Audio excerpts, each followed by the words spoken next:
Fans. All right, I'm going to let people start getting into the live chat here. Thank you for coming on. Post game after the post game show, blah, blah, blah. Subscribe to the channel. Like if you like the video. Okay. All right. We got the point, Alan. Well, this was a weird night. The hell did we just watch? Just finished on 710 ESPN. Obviously coming on now. Do post game after the post game. Lakers lose 133-122 in overtime to Philly. This is what we'll do in tonight's show.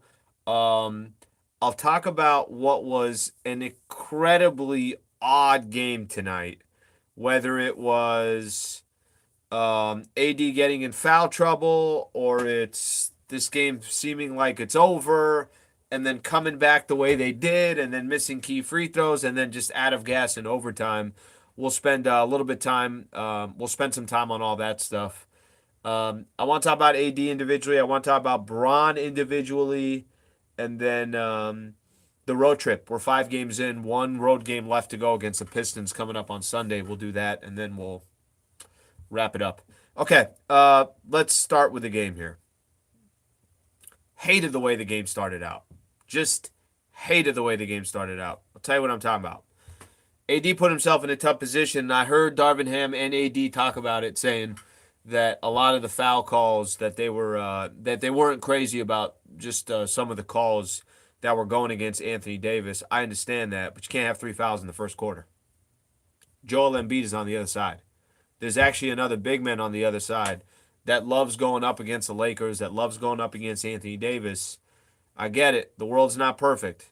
But you can't have 3 fouls in the first quarter. You can't. The Lakers are at such a disadvantage when Anthony Davis is not in the game. So that portion of it, just to kind of start off the game, was very frustrating for me because I felt like the Lakers were just playing from behind the entire way. They were down by 11 by the time the first quarter was done. Came all the way back. They had a beautiful run that they went on, and actually by the time halftime came, Lakers were only down by 2, so they came all the way back. Then had a bad third quarter, and then had a moment there where I have no idea what the Philadelphia 76ers were doing. Lakers were down 10, I want to say, with just under 2 minutes left to go. And Philly blows a 10-point lead, has 5 turnovers in that final 2 minutes, under 2 minutes.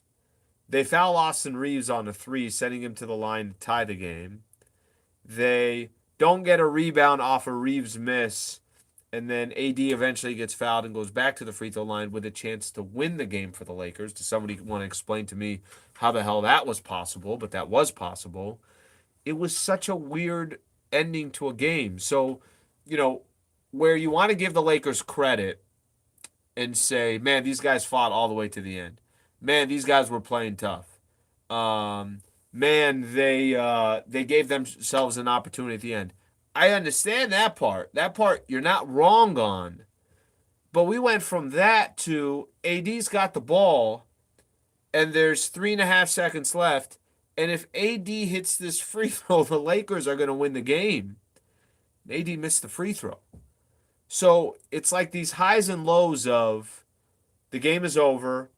Wow, the Lakers really fought back. At least they made it respectable. Philly is handing you the game, and you don't take advantage of that.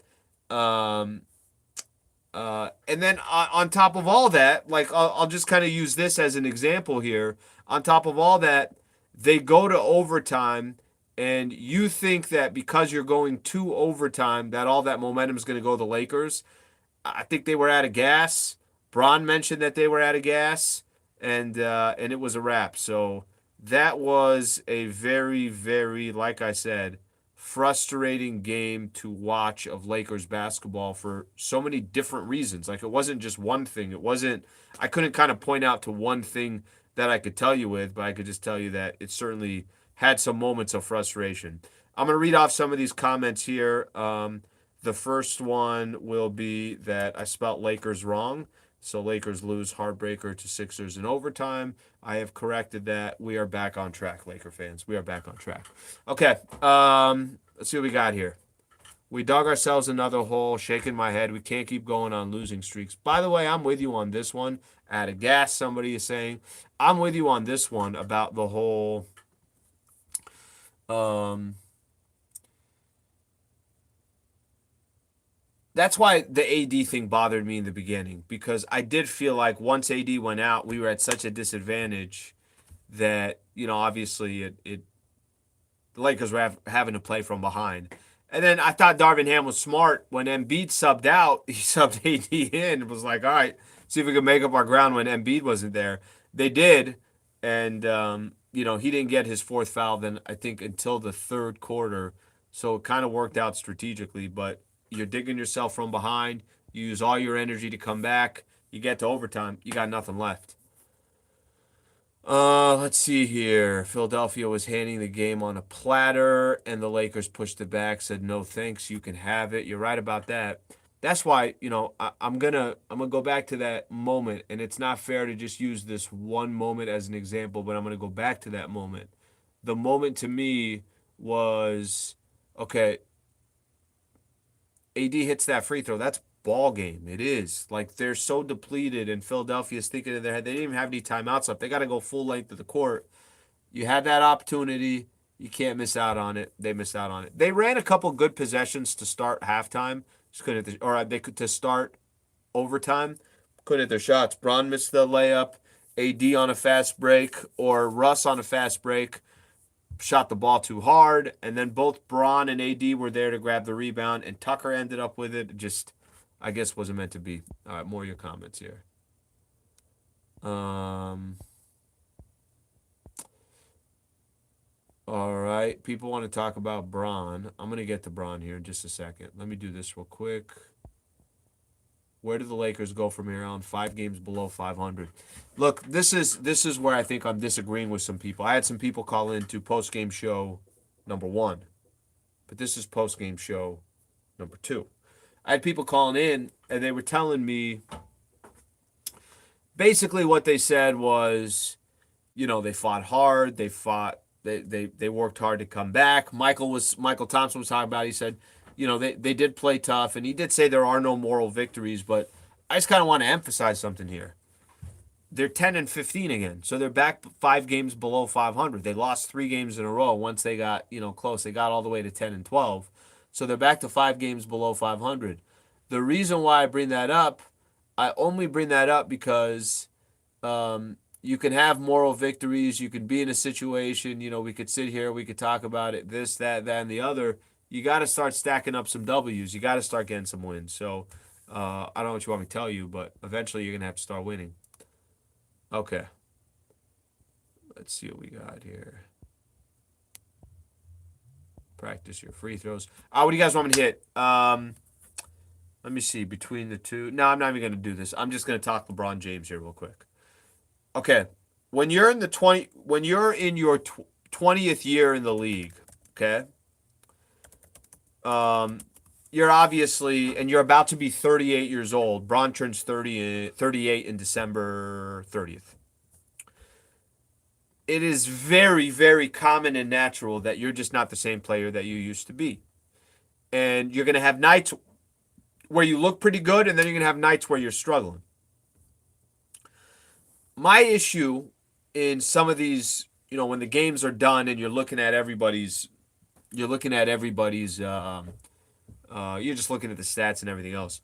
My issue is Bron took 9 more shots than Anthony Davis. 9 more shots. Now, AD was also getting the line. He was 13 of 14 from the line. But LeBron still got there 8 times, and he missed half of his free throws. He shot 4 of 8. Bron went 1 for 8 from the 3-point line. You're going to have games at this stage of your career when you're LeBron where one night everything's going and your shot feels good and things are clicking. But then you could very well the next night not have one of those nights. And you're 9 of 22 from the field, and you played 43 minutes, and you're 1 for 8 from the 3-point line. And the reason why I point that out, because there has to be moments where Bron also recognizes that, okay, it's not falling for me tonight. So I got to be smarter with my shot selection. I got to be more of a creator or whatever the case is. And then it's also got to be up to Anthony Davis to say, Anthony Davis touched the ball twice in overtime. Twice. Once on a handoff, the other one was a shot attempt. That's it. That's all Anthony Davis touched the ball in the final 5 minutes. Aren't those supposed to be moments where you're deciding, you're telling yourself, all right, we're back to zeros here. Let's go to our bread and butter. That has really been the key of why the Lakers even have 10 wins this year. And I didn't feel like that was the case. So the LeBron portion where Laker fans are frustrated, what I will tell you is kind of get used to it.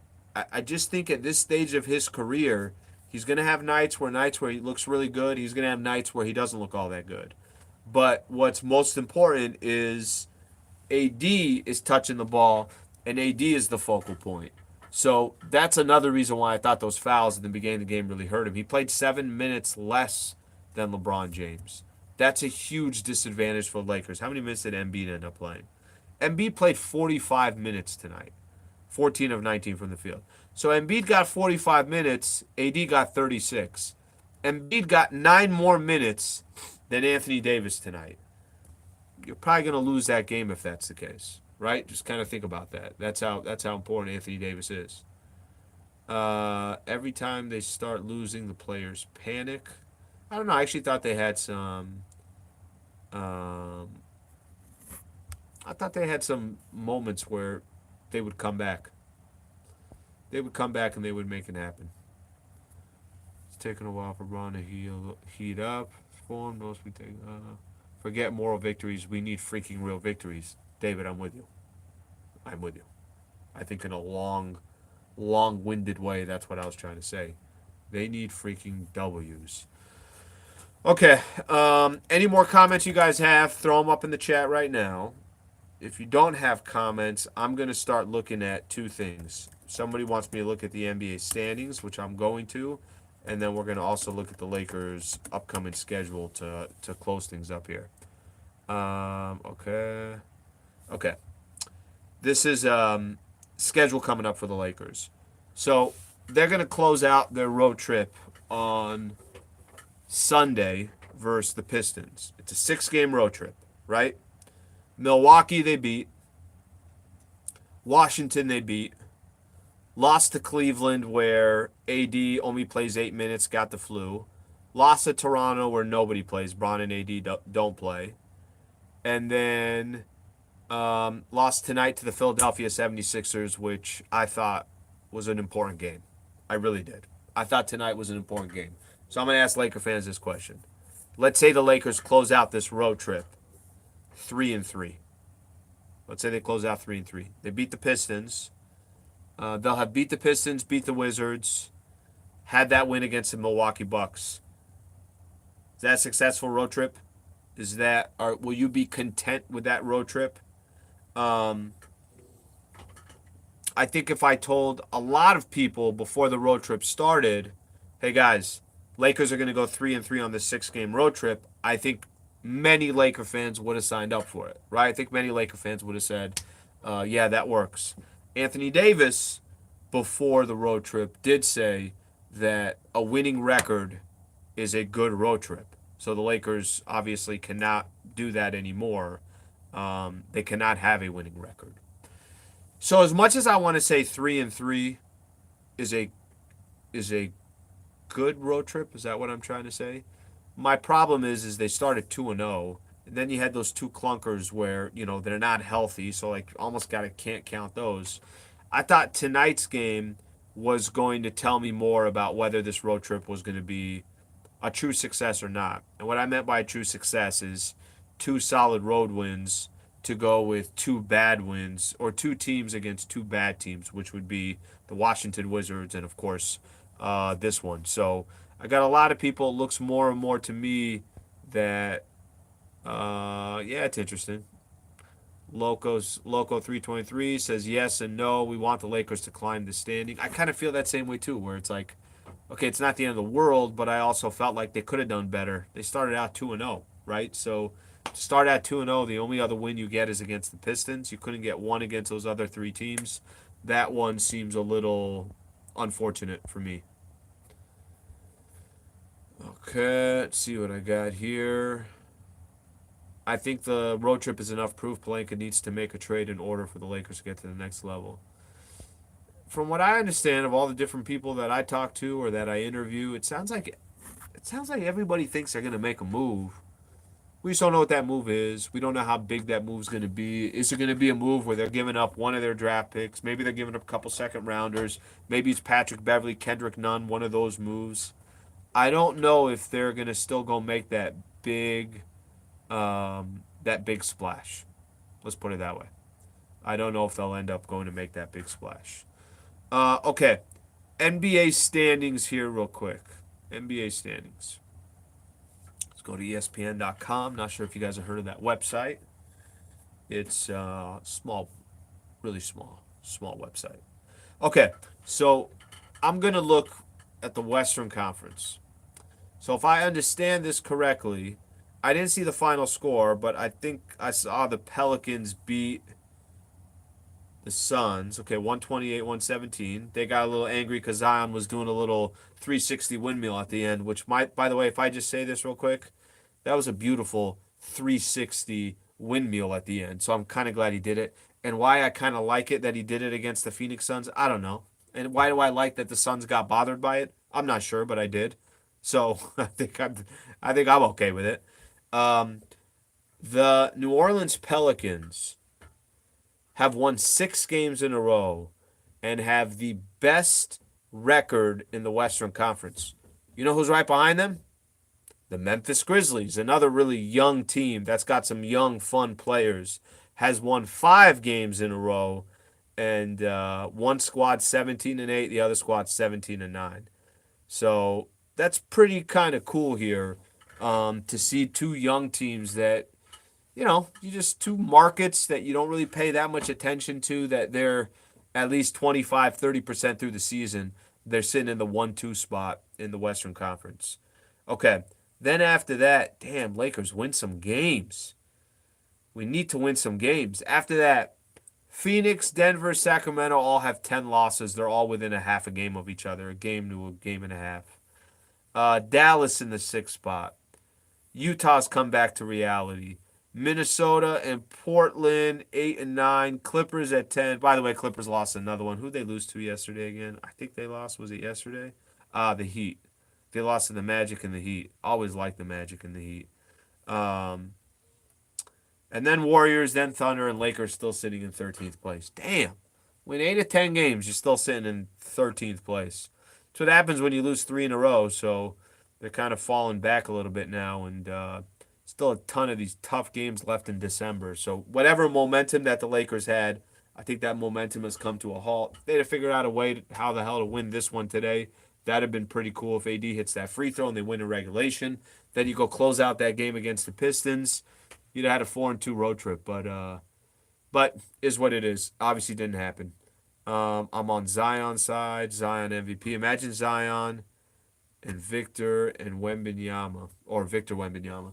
Not gonna happen just because Lakers are not gonna be that bad. They're just not. San Antonio, Houston, these teams are going to be awful. Charlotte's really bad. Orlando's really bad. Detroit's really bad. Hell, maybe the Lakers even make a trade. So I don't think they're going to be that bad where that pick's going to go to Pelicans and they're going to get Victor Wembanyama. They'll still get probably still get a decent pick. They'll have the pick swap so they could really do with it whatever they want.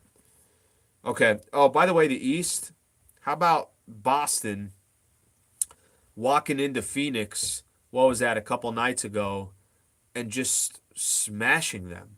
I don't know if you guys remember this. I said this before the season started, that I said I don't know. I don't think Phoenix is going to be a threat this year, like a legitimate championship threat. This was before the season started. Then the season started. They're playing good basketball. They're doing it without Chris Paul. But is it just me, or does it feel like the way they lost in the playoffs last year, and they have these weird games, like this game against Boston, they're down 47 at home. That's odd. That's very odd. They had the issue in the offseason with DeAndre Ayton where he's not even talking. You had Jay Crowder, who is trying to get traded, hasn't played a game this year. I don't know. Something just feels odd with that whole mix there, but the hell do I know? My team is 5 games below 500. Are we really going to throw away 2021, 2022, 2023 seasons? Come on, do something, Rob. I think they'll do something. I don't know what they'll do, but I think they'll do something. Okay, Lake fans, I'm done. I appreciate you guys tuning in. Let's do it again after the Lakers and the Pistons game coming up on Sunday. I hope you guys have a great weekend. Kick back, relax. Unfortunately, Lakers can't get us a W. I'm sure there's some good World Cups games going on. Hopefully, you guys enjoy some time with your family. But I am outro. Thank you for being a part of the show. Hope you guys have a good night. Hope you guys have a good weekend.